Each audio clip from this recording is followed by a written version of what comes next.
Assalamualaikum warahmatullahi wabarakatuh. Tabik pun. Selamat pagi anak-anak.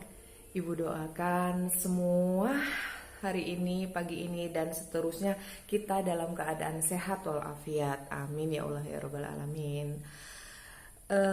Sebelum ibu memasuki materi atau sebelum ibu menyampaikan materi, ibu mengucapkan selamat untuk kalian sudah masuk kelas 6 ya. Semoga kalian tetap semangat dalam melakukan kegiatan belajar mengajar walaupun keadaan kita seperti ini. Kita sama-sama doakan agar pandemi COVID-19 ini cepat berlalu ya.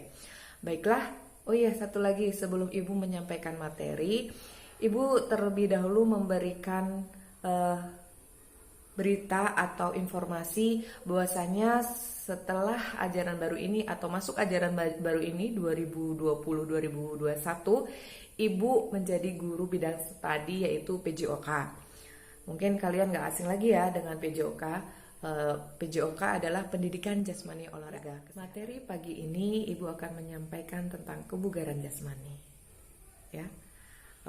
Ibu rasa kalian tidak asing lagi mendengar kata-kata itu, kebugaran jasmani.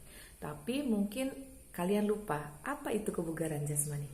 Kebugaran jasmani biasanya dikatakan juga sebagai kesehatan jasmani atau kesehatan tubuh. Ya. Ingat, kebugaran jasmani biasanya dikatakan juga sebagai kesehatan jasmani atau kesehatan tubuh kita. Ya. Terus apa sih Bu fungsinya? Kenapa kita mempelajari kebugaran jasmani? Ya, biar ngapa gitu? Kenapa harus kita mempelajari kebugaran jasmani? Kebugaran jasmani kita pelajarin karena agar tubuh kita menjadi sehat dan lancar melakukan aktivitas fisik. Ya, aktivitas fisik apa aja sih? Ya aktivitas fisik kalau misalnya anak perempuannya bantu ibunya, nyapu-nyapu, bersih-bersih, nyuci piring, nyuci baju, gosok dan sebagainya.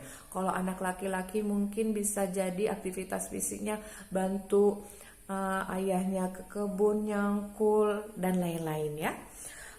Aktivitas sehari-hari yang kita lakukan itu kita bisa semangat melakukannya, kemudian badan tidak sakit-sakit, sehat terus. Walaupun kita capek bantu orang tua, tapi badan kita tetap sehat, ya.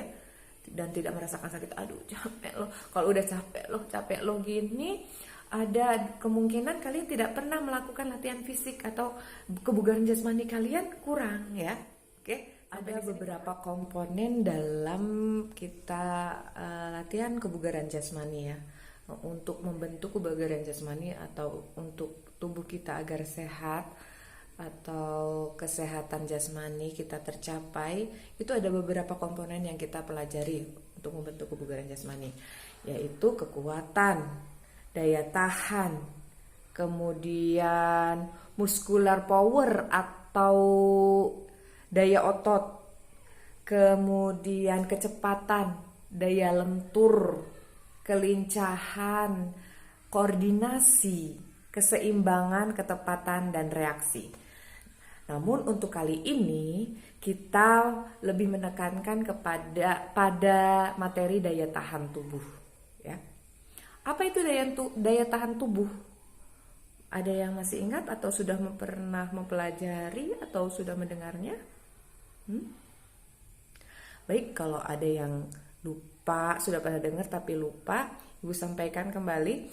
Daya tahan tubuh yaitu kemampuan tubuh untuk melakukan aktivitas dalam waktu yang lama, ya. Kemampuan tubuh kita melakukan aktivitas dalam waktu yang lama tanpa mengalami kelelahan yang berlebihan. Itulah daya tahan ya. Ulangi, kemampuan tubuh untuk melakukan aktivitas fisik dalam waktu yang lama tanpa tubuh kita mengalami kelelahan yang berarti. Ya, itulah daya tahan tubuh. Kemudian di sini ada pertanyaan, Bu, latihannya bagaimana sih untuk kita meningkatkan daya tahan tubuh kita? Ya, latihannya ada beberapa yang harus kita perhatikan. Yang pertama, ya, Yang pertama, poin yang kalian harus pahami ya. Untuk latihan daya tahan tubuh itu diperlukan 3 sampai 5 kali dalam seminggu. Ya. 3 sampai 5 kali. Kita latihannya harus 3 sampai 5 kali dalam 1 minggu. Baru mungkin akan terasa peningkatan atau kita bisa mempunyai daya tahan. Tapi kalau cuma 1 kali seminggu itu tidak ada artinya ya untuk tubuh kita ya. Kemudian yang kedua dilakukan 15 sampai 30 menit dalam 1 kali latihan ya. 15 sampai 30 menit. Apabila kita melakukan latihan 15 menit tubuh kita sudah berasa lelah, udah cukup minimal 15 menit. Tapi kalau masih bisa, kita bisa melakukannya sampai 30 menit. Ingat ya. Kemudian yang ketiga yang harus kalian ingat juga, ingat sebelum melakukan latihan inti ya, sebaiknya kita melakukan pemanasan ya. Sebelumnya kita harus melakukan pemanasan. Kalian tahu kan, pemanasan itu fungsinya penting sekali untuk menyiapkan tubuh kita supaya kita bisa mulai aktivitas ya, agar otot kita tidak cedera kalau kita paksakan. Tanpa pemanasan kita langsung latihan inti, otot kita nanti menjadi cedera ya. Kemudian setelah latihan inti atau latihan daya tahan, setelah ya ingat ya, kita melakukan juga pendinginan ya, relaksasi otot. Yang otot kita tadi kerja keras, kita rilekskan kembalikan pada awal ya. Jangan masih tegang-tegang itu kalau udah. Untuk gerakan pemanasan dan pendinginan hampir sama ya nak ya. Ibu yakin kalian paham gimana sih Bu gerakan pemanasan dan pendinginan. Sebelumnya kan kelas 1, 2 sampai kelas 5 pasti udah tahu. Oh, ini loh gerakan pemanasan, ini loh gerakan pendinginan ya. Ya, kemudian yang keempat, bentuk latihannya seperti apa Bu? Gitu. Bentuk latihannya untuk meningkatkan daya tahan bisa lari ya. Lari tadi 15 sampai 30 menit. Kalau 15 sudah berasa sudah capek, lelah, nggak sanggup lagi, sudah cukup ya. Minimal 15 ya sampai 30 menit. Tapi ingat ya tadi sebelum melakukan latihan inti tadi itu yang kita pilih, nanti bentuk latihannya kan ada banyak. Mau lari, bersepeda, berenang, atau skipping, atau lompat tali ya. Itu kita pilih salah satunya.